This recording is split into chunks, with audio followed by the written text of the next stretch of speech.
Yang pertama, kita akan memulai dari organ reproduksi internal wanita. Yang pertama, yaitu vagina. Vagina merupakan saluran berbentuk tabung yang merupakan bagian dari sistem reproduksi wanita yang berfungsi sebagai saluran kelahiran, sarana hubungan seksual, dan juga pengeluaran menstruasi. Serviks adalah bagian bawah dari rahim yang berbentuk silinder. Fungsinya sebagai jalur sperma dan juga penutup selama kelahiran. Selanjutnya ada cervical canal, adalah saluran sempit yang terletak di tengah serviks. Fungsinya sebagai perlindungan terhadap infeksi dan dia dapat terbuka saat persalinan.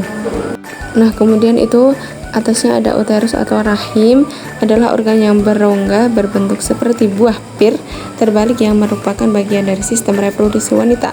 Berfungsi sebagai tempat perkembangan janin, menstruasi, kontraksi selama kehamilan. Nah, rahim sendiri mempunyai 3 bagian, yaitu endometrium bagian dalam, bagian tengah myometrium, dan yang terakhir perimetrium bagian luar. Nah, terus itu atasnya ada uterine fundus, adalah bagian paling atas rahim yang berbentuk melengkung. Nah, berfungsi sebagai lokasi penanaman embrio dan juga berperan dalam kontraksi. Baik, selanjutnya ada tuba falopi. Tuba falopi adalah saluran telur. Sepasang saluran tipis yang menghubungkan ovarium dengan uterus, berfungsi sebagai tempat pembuahan, mengangkut sel telur atau zigot, dan menggerakkan sel telur. Nah, terdapat juga ovarium, adalah kelenjar reproduksi wanita yang berbentuk oval. Setiap wanita memiliki 2 ovarium, satu di setiap sisi rahim, berfungsi sebagai produksi sel telur, produksi hormon, memproduksi hormon seks wanita, terutama estrogen dan progesteron. Kemudian ada ovarium ligamen, adalah jaringan ikat yang menghubungkan ovarium dan bagian lain dalam rongga panggul, berfungsi untuk menstabilkan ovarium.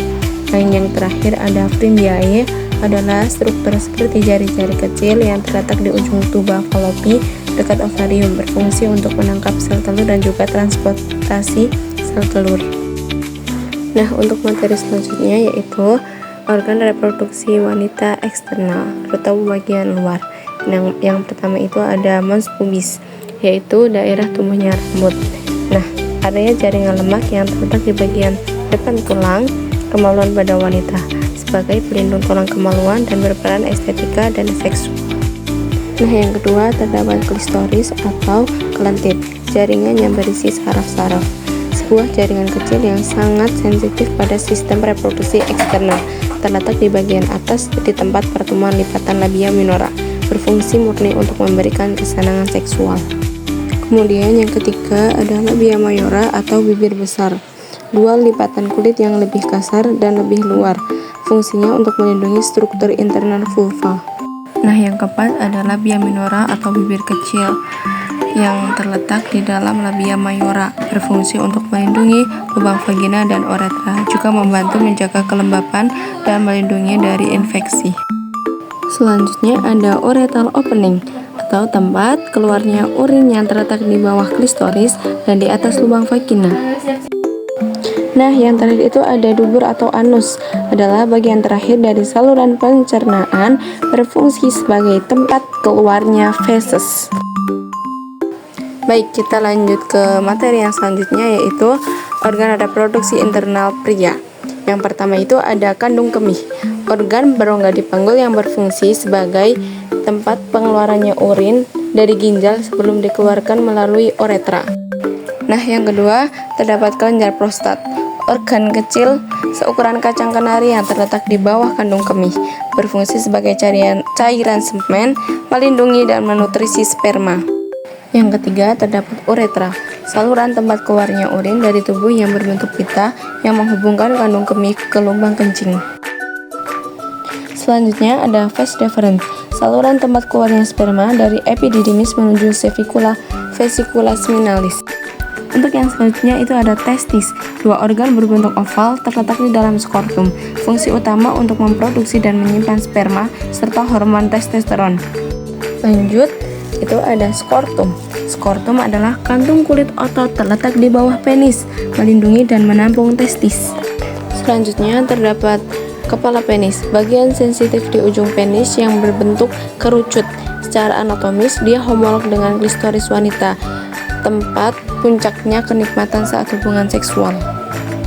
Nah, dan yang terakhir terdapat lubang penis, yaitu saluran untuk mengeluarkan urin dan juga mani. Dan untuk materi terakhir yaitu membahas tentang organ reproduksi pria bagian dalam. Yang pertama itu ada epididymis, yaitu saluran bentuk tabung yang terletak di setiap belakang testis, fungsi utama menyimpan dan mematangkan mengangkut sperma. Nah, yang kedua terdapat kelenjar Cooper atau kelenjar pulpureta yang berfungsi untuk menetralisir keasaman di dalam saluran uretra. Nah, yang ketiga terdapat ampula vas deferens. Bagian membesar dari vas deferens berfungsi sebagai penyimpan sperma sebelum ejakulasi. Nah, selanjutnya terdapat vesicula seminalis, sepasang kelenjar berbelit di belakang kandung kemih, berproduksi semen dan juga transportasi sperma. Nah, yang terakhir itu terdapat jaringan erektil, spons yang terdapat dalam penis. Saat terangsang pembuluh darah di jaringan erektil melebar, memungkinkan darah mengalir masuk, mengisi rongga dan menyebabkan kaku sehingga dapat tegak.